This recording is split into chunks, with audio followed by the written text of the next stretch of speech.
ಇದು ಇದರಲ್ಲಿ ಹಾಕಿದ್ದು 4 ಗಿಡ ಹಾಕಿದ್ವಿ. 4 ಗಿಡದಲ್ಲಿ ಈಗ 3 ಗಿಡ ಸರ್ವೈವ್ ಆಗಿದೆ. 3 ಗಿಡನೂ ಕೂಡ ಆರೋಗ್ಯಭರಿತವಾಗಿದೆ. ಈಗ ಫಸಲಿಗೆ ಚಾಲು ಆಗ್ತಾ ಇದೆ. ಎಲ್ಲ ಮ್ಯಾಕ್ಸಿಮಮ್ಮು ನಮಗೆ ಕರಿಮುಂಡ ಜಾತಿಗೆ ಸಂಬಂಧಪಟ್ಟಂತಹ ಬಳ್ಳಿಗಳೇ ಇದೆ, ಆಲ್ಮೆಂಡ್ಸ್ ಗಿಡಗಳು.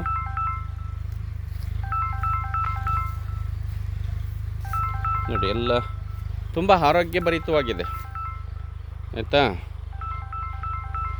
ಸೊ ಮಾಡ್ಬೋದು. ನಾನು ಇಲ್ಲಿ ತನಕ ಯಾರಿಗೂ ನಾನು ಕನ್ಫರ್ಮ್ ಆಗಿ ಮಾಡ್ಬೋದು ಅಂತ ಹೇಳಲಿಕ್ಕೆ ಹೋಗಿರಲಿಲ್ಲ. ಅದು ಪ್ರಯತ್ನದಲ್ಲಿದೆ ಅಂತ ಹೇಳಿದೆ. ಬಹುಶಃ ಇದಕ್ಕಿಂತ ಉತ್ತಮವಾಗಿ ಮಾಡುವಂಥ ಕೃಷಿಕರು ನಮ್ಮಲ್ಲಿದ್ದಾರೆ. ಬಹುಶಃ ಈ ಮಾಹಿತಿ ಅವ್ರಿಗೆ ತಲುಪಿದರೆ ಅವರ ಒಂದು ಶ್ರಮದ ಫಲವಾಗಿ ಇನ್ನೂ ಹೆಚ್ಚಿನ ಸಾಧನೆನ ಮಾಡ್ಬೋದೇನೋ ಅಂತ ನನ್ನ ಅಭಿಪ್ರಾಯ ಅಷ್ಟೇ.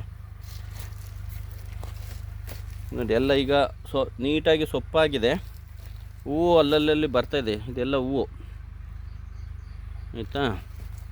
ಈ ಗಿಡದಲ್ಲಿ ಸೊಪ್ಪೊಳಗಡೆನೇ ಮೊದಲು ಬಂದಂಥ ಕಾಯೆಲ್ಲ ಇದೆ. ಈಗ ಹೊಸ ಮತ್ತು ಹೂ ಬರ್ತಾಯಿದೆ. ಇನ್ನೊಂದು ವಿಶೇಷತೆ ಏನಂದರೆ, ನಮಗೆ ಬಯಲುಸೀಮೆನಲ್ಲಿ ಕಾಳುಮೆಣಸು ಫ್ಲವರ್ ಬಂದರೆ ನೋಡಿ, ಇಲ್ಲಿ ಒಂದು ಹಣ್ಣಾಗಿ ಹೋಗಿದೆ, ಆಯಿತಾ. ಕಾಳುಮೆಣಸು ಹಣ್ಣಾಗಿ ಹೋಗಿದೆ. ಸೊ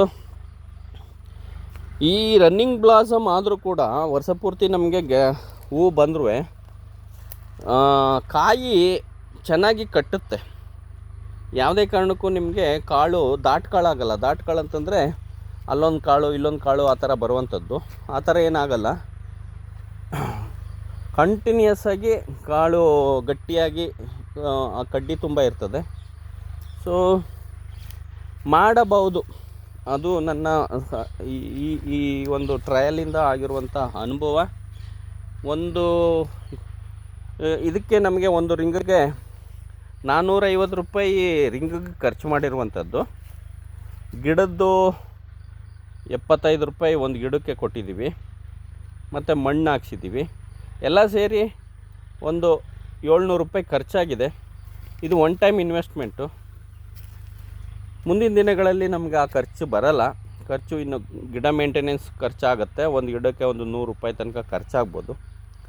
ಸೊ 2 ಗಿಡ ಒಂದು ಗುಂಡಿನಲ್ಲಿದ್ದರೆ 200-250 ರೂಪಾಯಿ ಒಂದು ವರ್ಷಕ್ಕೆ ಖರ್ಚು ಬರ್ಬೋದು. ಏನಿಲ್ಲ ಅಂದರೂ 1 kg 1.5 kg ಕಾಳುಮೆಣಸು ಕೊಯ್ಯಲಿಕ್ಕೆ ನಮಗೆ ಸಾಧ್ಯ ಆಗ್ತದೆ. ಇವತ್ತಿನ ಮಾರುಕಟ್ಟೆ ಪ್ರಕಾರ 1,000 ರೂಪಾಯಿ ನಾವು ಕಾಳುಮೆಣಸನ್ನ ಕೊಯ್ಬೋದು ಒಂದು ಗಿಡದಲ್ಲಿ. ಸೊ 1 ಎಕರೆನಲ್ಲಿ ಒಂದು 300 ಗಿಡ ಇದ್ದರೆ 300 ಅಂದರೆ ಒಂದು 500 kg ತನಕ ನಾವು ಕಾಳುಮೆಣಸನ್ನ ಈ ಬುಷ್ ಪೆಪ್ಪರ್ ಮೂಲಕ ಕೊಯ್ಬೋದು. ಇದರಲ್ಲಿ ನೋಡಿ 3 ಗಿಡ ಹೋಗಿದೆ. 500 kg ಅಂತಂದರೆ 3 ಲಕ್ಷ ರೂಪಾಯಿ. 1 ಲಕ್ಷ ಖರ್ಚು ಮಾಡ್ತೀವಿ ಅಂತಂದರೂ ಕೂಡ 2 ಲಕ್ಷ ನಮಗೆ ಒಂದು ಇಂಟ್ರ್ ಕ್ರಾಪ್ನಲ್ಲಿ ಉಳಿಯುವಂಥದ್ದು. ನೋಡಿ, ಇದು ನೋಡಿ ಬುಡ ಎಷ್ಟು ಗಟ್ಟಿಯಾಗಿದೆ. ಇದು ದಪ್ಪ ಬಂದಿದೆ. ಈ ಥರ ದಪ್ಪ ಆಗಿಬಿಟ್ರೆ ನಮಗೆ ಗಿಡ ಸಾಯುವ ಚಾನ್ಸಸ್ಸು ಕಡಿಮೆ. ಜಾಸ್ತಿ ಬ್ರಾಂಚಸ್ ಬರ್ತದೆ. ನೋಡಿ, ಇದೊಂದು ವೈರಸ್ ಆಗಿದೆ. ನಿಮಗೆ ಗೊತ್ತಿರಲಿ, ಇದು ವೈರಸ್ ಇನ್ಫೆಕ್ಟೆಡ್ ಪ್ಲ್ಯಾಂಟು. ಮೋಸ್ಟ್ಲಿ ಸೋರ್ಸಿಂದ ಬಂದಿದೆ. ಇದು ವೈರಸ್ ಆದರೆ ಈ ಥರ ಎಲ್ಲ ತುದಿಯೆಲ್ಲ ಇದಾಗ್ಬಿಡ್ತದೆ, ಆಯಿತಾ. ನೋಡಿ, ಇದು ಫುಲ್ಲು ಇದರಲ್ಲಿ ಎಲ್ಲ ಗಿಡಗಳು ಹೋಗಿದೆ. ಇದು ನಾವು ರೀಫಿಲ್ ಮಾಡಬೇಕು. ಈ ವರ್ಷ ನಾವು ಗಿಡನ ನಾವೇ ಮಲ್ಟಿಪ್ಲೈ ಮಾಡಬೇಕು ಅಂತ ಲೆಕ್ಕಾಚಾರದಲ್ಲಿ ಇದ್ದೀವಿ. ನೋಡಿ, ಇದು ಹೇಗಿದೆ ಇದು ಗಿಡ. ಸೊ ಅದರಿಂದ ನನ್ನ ಕರೆ ಏನಂತಂದರೆ, ಬಯಲುಸೀಮೆನಲ್ಲಿ ನೀವು ಬುಷ್ ಪೆಪ್ಪರ್ ಮಾಡೋದ್ರಿಂದ ನಿಮಗೆ ನಷ್ಟ ಆಗಲ್ಲ ಅನ್ನುವಂಥದ್ದು ನನ್ನ ಅಭಿಪ್ರಾಯನೇ ಆಗಿರ್ತದೆ.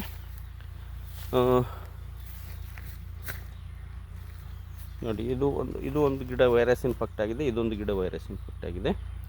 ಸೊ ಎಲ್ಲರಿಗೂ ಕೂಡ ನನ್ನ ಈ ಒಂದು ವಿಡಿಯೋನ ನೋಡಿದ್ದಕ್ಕೆ